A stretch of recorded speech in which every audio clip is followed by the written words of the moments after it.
রাজশাহীর ৬টি আসনে প্রার্থীরাই প্রতিদিন গণসংযোগ করছেন। আজ হজরত শাহ মখদুম রহমাতুল্লাহি আলাইহি মাজার জিয়ারতের মাধ্যমে প্রচারণা ও গণসংযোগ শুরু করবেন রাজশাহী সদর আসনে বিএনপি মনোনীত প্রার্থী মিজানুর রহমান মিনু। নগরীর দরগাপাড়া এলাকা থেকে বিষয় আরও জানাচ্ছেন সহকর্মী বুলবুল হাবিব। বুলবুল হাবিব, সেখানে জনসংযোগ চলছে, কেমন দেখছেন প্রার্থীদের অবস্থা, তারা কি আশ্বাস দিচ্ছেন ভোটারদের, একটু জানাবেন।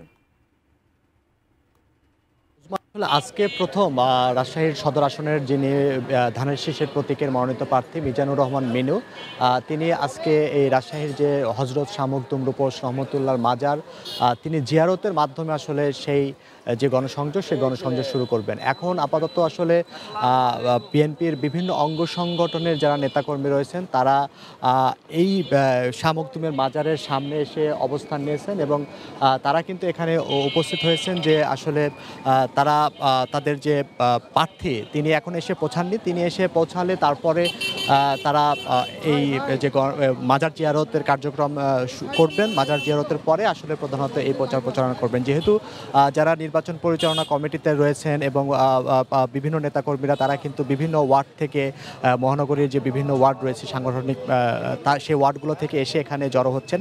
তো যেহেতু এই যে আগামী নির্বাচন উপলক্ষেই কিন্তু এই প্রার্থীদের ভিতরে একই সাথে তার কর্মী সমর্থকদের মধ্যে একটা উৎসবের আমেজ তৈরি হয়েছে।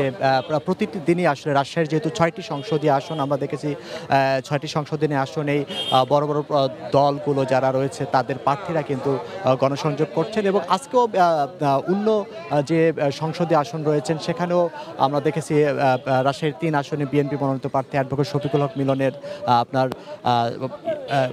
মেডিকেল চেক আপ কর্মসূচি রয়েছে। রাজশাহীর 1 আসন থেকেও সেই মনোনীত প্রার্থী তারা প্রচারণা করছেন।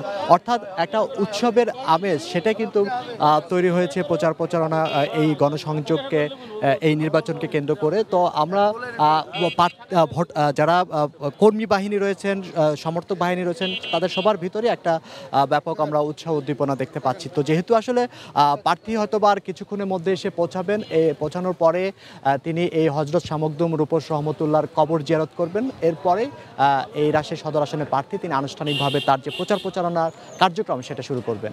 তো উজমা এই ছিল এখান থেকে যে নির্বাচন ঘিরে আসলে সব প্রার্থীদের মধ্যে যে একটা উৎসবমুখর পরিবেশ তৈরি হয়েছে, প্রচারণা চালাচ্ছেন তার খবর।